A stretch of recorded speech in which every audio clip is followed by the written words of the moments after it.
As a child, I remember thinking there's just something not right, but then again, at the same time, what could be wrong where my parents are taking me to these ceremonies, and what could be wrong with what we're doing? When she was a little girl, Linda Correa spent her Sunday mornings attending Catholic Mass. But under the cover of night, she and her family followed a darker religion called Santeria. It's a cult-like practice that merges Catholicism with voodoo-type ceremonies and saint worship.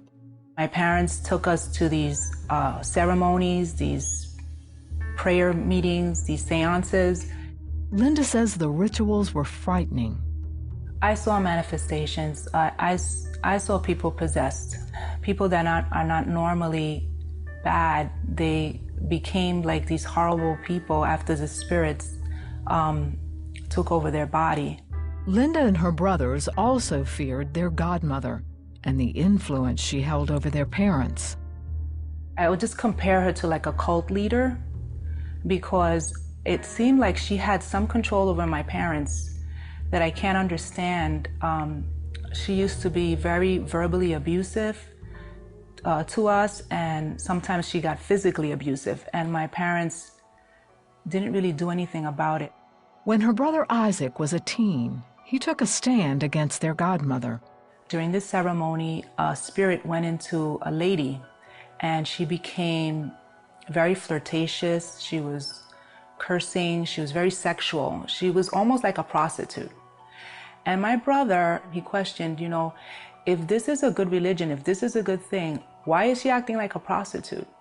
Why is she cursing like that?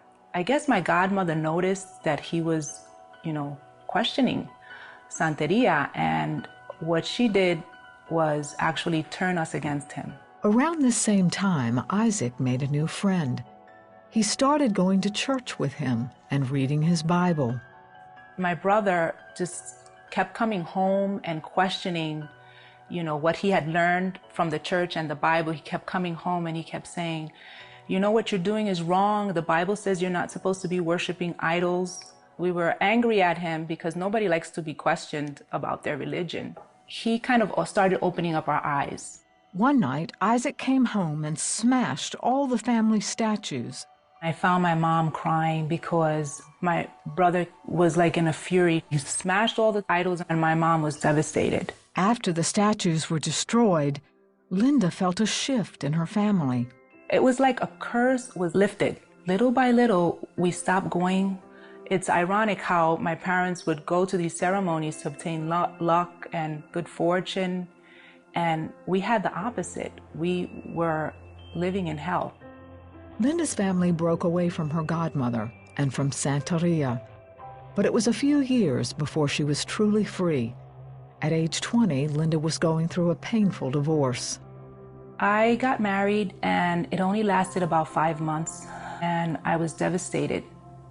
And it was that point in time when I was hurting the most that I turned to God. I remember giving my life to Christ, and from then on, my whole life changed. He gave me strength, and he changed me. I became a new woman. Over the next few years, her relationship with God continued to grow. I consider Jesus my friend. I had a hunger for God. I wanted to know everything about him. And it was the first time in my life that I read the Bible in its entirety. I had never done that before. And I just started gaining wisdom, and I wanted to just learn all about this wonderful God that delivered us from this horrible, I call it like a horrible evil cult. Today, she has something that Santeria could never give her. I have peace. I have peace. I have joy. I'm not going to say I don't have any problems. I have problems, but I won't turn to Santeria to resolve my problems. I will turn to the Bible. I will turn to my Jesus.